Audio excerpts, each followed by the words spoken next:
We are pleased to welcome in the studio our very good friend and sister, Vicki Brackens is in the house. Hey, Vicki, how are you? Good morning, George. How are you today? Vicki Brackens is the president of Brackens Financial Solutions Network, LLC, and a registered representative of Lincoln Financial Advisors Corp., member SIPC. Vicki Brackens, who is our money maven, and she'll be back with her money maven tips next week.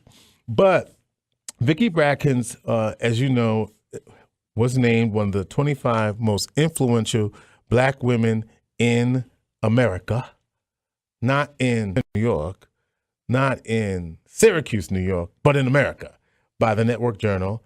And not to be outdone, Senate State CEO and the Minority Economic Alliance has named Vicki Brackens the Minority Business Enterprise of the Year. Wow, Vicki, you just keep doing this thing. How'd you feel about that?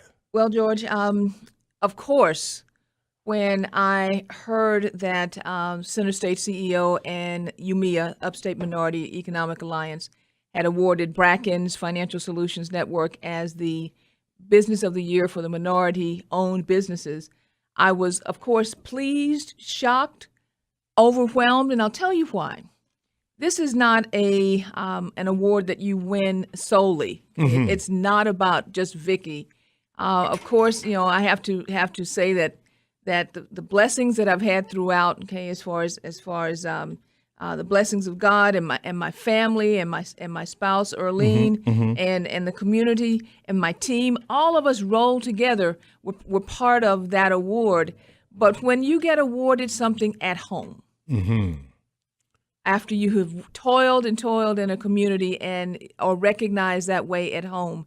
Although I loved what happened in New York, and that was very instrumental, having that happen at home really, really, as they say, filled me up to the point where I can practice now for a lot more years. So the home cooking felt even more better than, well, let me just say, of the glitz and glamour of Times Square. Times Square was wonderful, okay, absolutely wonderful. And as you know, okay, you got all the sparkle and so forth, but to hear the people at home say, you did a good job. Yeah. Thank you. Okay. I can't tell you how far that takes you.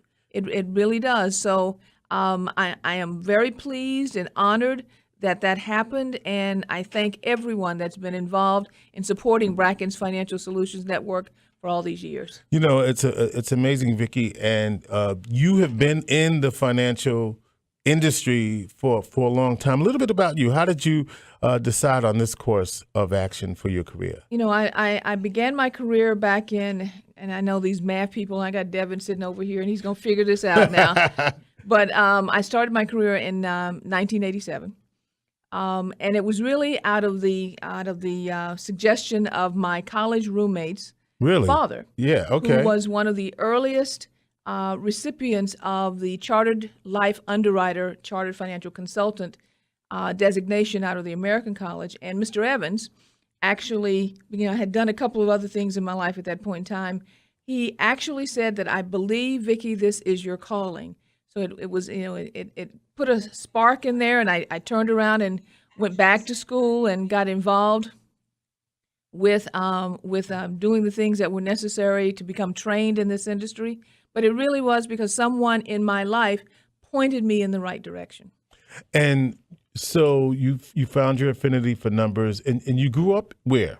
Well, I grew up in Texas, a very little small community. If you take out the map and you look at Texas and you go to the far east corner where Texas, Louisiana, and Arkansas meet, I grew up in a little area called Henderson, Texas, in Rusk County. My mother was an educator there. My dad was in the Soil Conservation Service. I was very fortunate that both of my parents were college educated out of one of my favorite institutions, Prairie View A&M University. The probably had 10,000 people in it. And then, as time went on and some changes in careers and some events that happened there in East Texas, because if you know the history of Texas and East Texas, and at the time, which would have been the early 50s, early 60s, boy, people are gonna know all my business. and racial unrest and desegregation. But my parents made a commitment that because of their position in the community, and I was surrounded by a great group of educators, okay, there in the community, that my sister and I, Tammy Gilbo, who was here also in Syracuse, would be the first students to desegregate the schools. You? Yes. Get out. Yes. Most people don't know that. Well, now we know. Okay. That's amazing. So we were in that first cadre of students who desegregated the schools. It did not come without a price. What was the price? The price was my mother's career. She actually went out shortly during that time period to have my brother. And somehow, after being a award-winning educator in the community, they couldn't find her job when she was ready to come back to school. Okay, after pregnancy leave. And I thought that was quite unfair.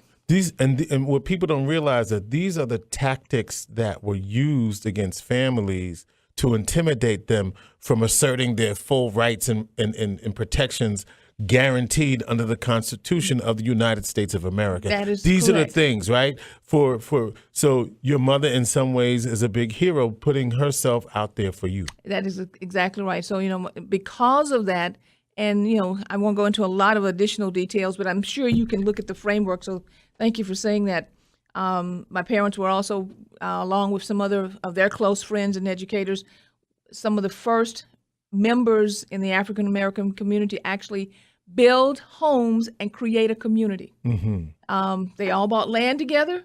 We all moved, okay? They built 3 or 4 different homes, all within a mile of each other, okay? To say that you had Black folks building, as they say in the South, brick homes, right, that they owned. Brick homes. Brick homes, yes, yes. Yeah, that's true, right? My mother is there's something about brick homes there is. that my mother talks about. Exactly. Okay. Primarily because most of the homes were built out of plywood and did not have solid foundations. Yes. They sat on pillars. So a brick home meant that you actually had a solid foundation, and the concept was it could not be moved. And so if you think about that idea of community and building wealth in the community, no surprise, right, that is why there's a passion here for you for this kind of work. That is absolutely correct. Okay, but I also, and I love the fact that we're doing this, George, because it made me spend the last week really thinking back on the things that happened in my life. My grandfather was the president of the Texas Police Officers Association. That was the inception of that was 1935. You were talking about, getting involved, okay, as far as the community getting involved. The Texas Police Officers Association, which originally was the Texas Negro Police Association, was really charged with going into the community to make sure that there was a bridge to protect the community from unlawful, unjustified actions by the majority police officers in the area, and to act as a bridge to show that police officers of color could be and were professionals in their right. In fact, that association is still in existence to this day. We're talking with Vicki Brackens. Vicki Brackens is the president of Brackens Financial Solutions Network, LLC, and she's our money maven, and she'll be back next week with some specific financial advice. But we're learning a little bit more about Vicki because Vicki has been named the Center State CEO and the Minority Economic Alliance Minority Business Enterprise of the Year, to go along with her national honor, which was being named one of the 25 most influential Black women in America. And kudos to you for that. You're involved. One of the things I said to you about asking you to talk a little bit more about your background and your experience is that you're involved in a lot of behind the scenes stuff. When I talk to you, it's like, George, do you know about have you looked into, you really made it a point to insert yourself, if you will, quietly into what's happening to be of influence, to influence some of the decisions that are coming around in this community. Talk about that. Well, I learned from my parents, from my grandfather, from everyone that was basically around me, and from some great I've had over the years, that it's extremely important to listen. sometimes we spend too much time, as my granddad would say, Talking. Okay, we need to listen what's happening around us, but in order to do so, you have to stay involved, because typically information will not come to you all in one chunk. For someone, here's the master plan of what's going to happen here in a particular area, or what's going to happen economically. You have to spend time listening and assimilating that information.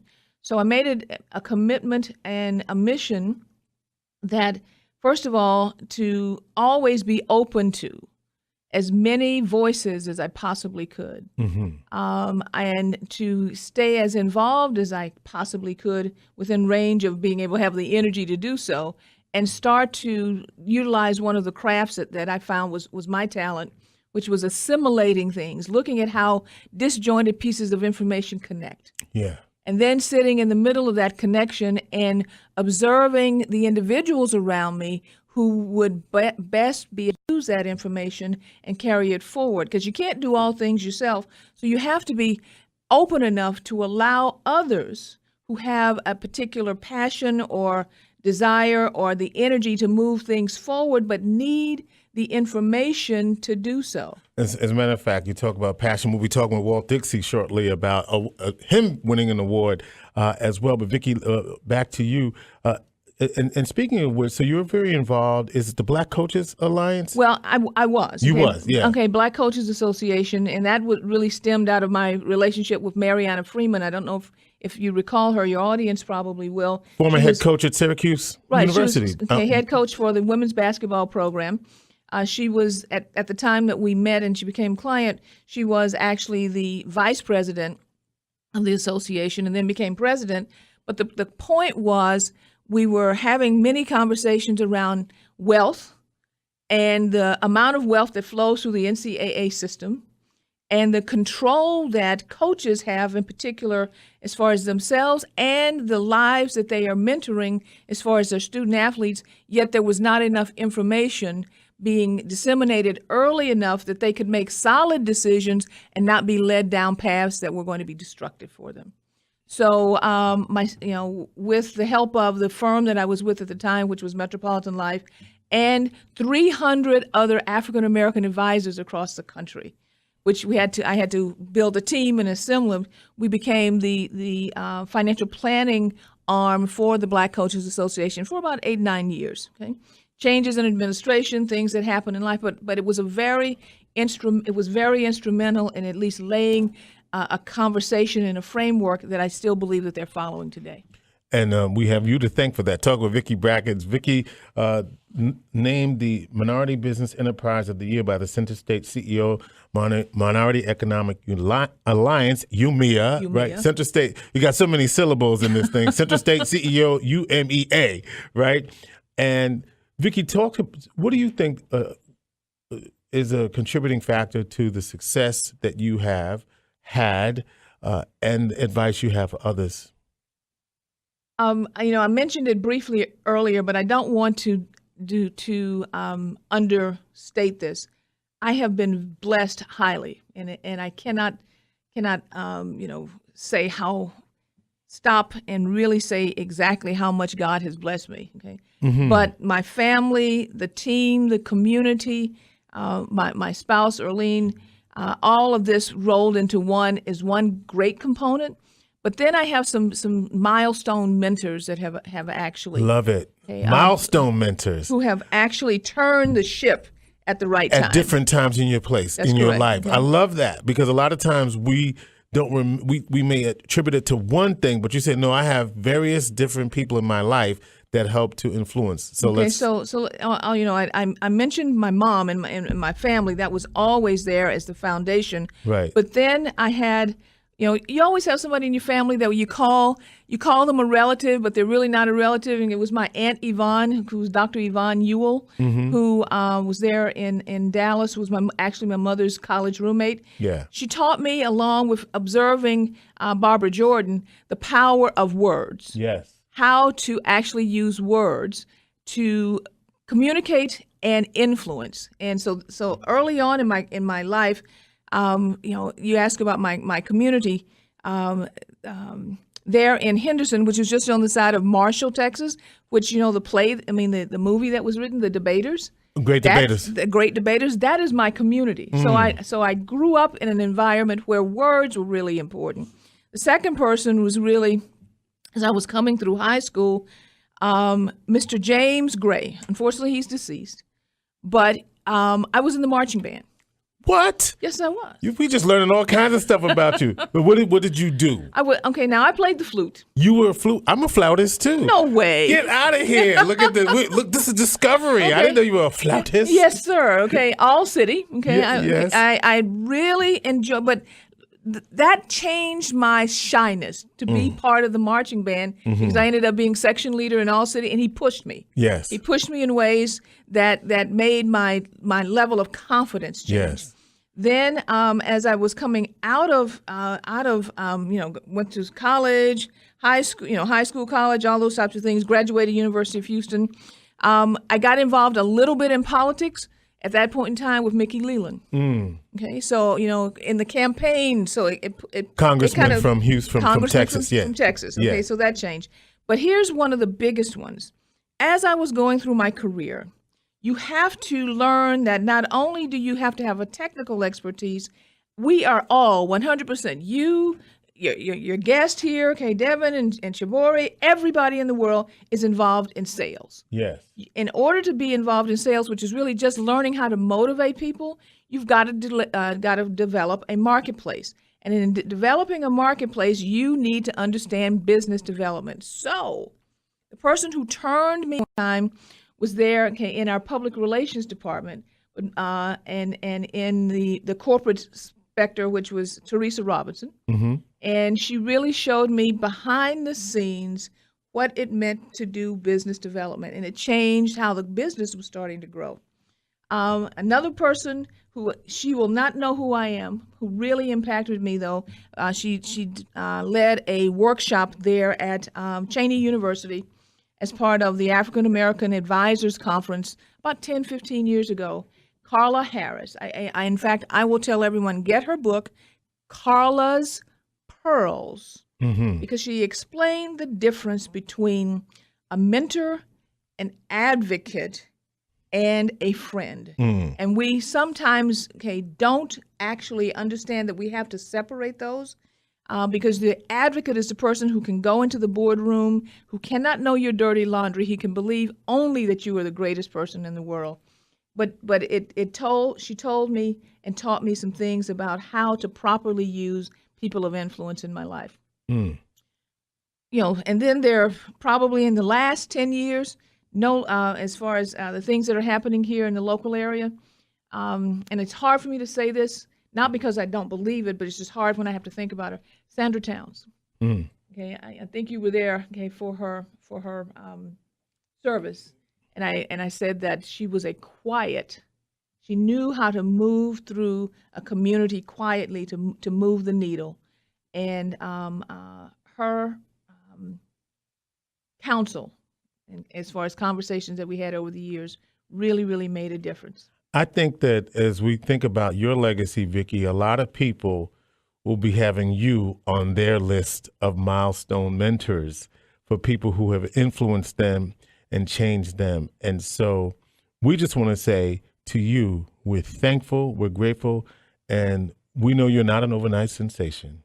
You've worked hard to get where you are, and you're not done. Oh, no. I mean, as you were having me go through that list, and I've got lots of people who've been influenced and pushed and opened doors like Ann Messenger and so forth. This is not over. I'm going to say this to everybody loud and clear. Brackens Financial Solutions Network, when you look back 5 years from now, will be a very different organization, because it's my responsibility as the leader of the organization to make sure that the next generation of financial advisors who are dedicated to the well-being of the financial well-being of a community are there and in place and working, and this business survives. And not only does it survive, that it becomes an institution. Because we talk about this all the time. We weren't supposed to do money moments, but I'm going to say this. We cannot continue to start at zero. Right. if Brackens Financial Solutions Network ends when Vicki Brackens ends, I have failed. I'm not going to fail. Amen. We'll leave it at that. Vicki Brackens, president of Brackens Financial Solutions Network, LLC, also registered representative of Lincoln Financial Advisors Corp., member SIPC. And we're going to ring the bell, not because you said something that we didn't like, it's because we're giving you the bell of honor. This is your Wall Street bell, right? Our money maybe. She'll be back next week. Don't forget, she's trying to figure out how much money we really got. And so we'll remind you to send in your net worth, and we'll have those calculations on our blog a little bit later on today. So, Vicki, thank you so much for being on the program today. Well, George and Cam, and I got 2 seconds. I have to thank you again. We have been doing this for, most people don't realize, even though we've been on the air for about a year and a half, right. We have been crossing paths and pushing each other for almost 10 or 15 years, all the way back to WCNY. That's right. And you have been a great friend, a great mentor, and a great champion in my life, and I thank you. Thank you so much. Vicki Brackens, Brackens Financial Solutions Network. Congratulations to Vicki. Vicki named the Minority Business of the Year by the Center State CEO and the Upstate Minority Economic Alliance, and one of the 25 most influential Black women in America. The last thing we'll say is, Vicki, we wish you all the success and love. Because you know one thing, Vicki's about bringing people along. It's not about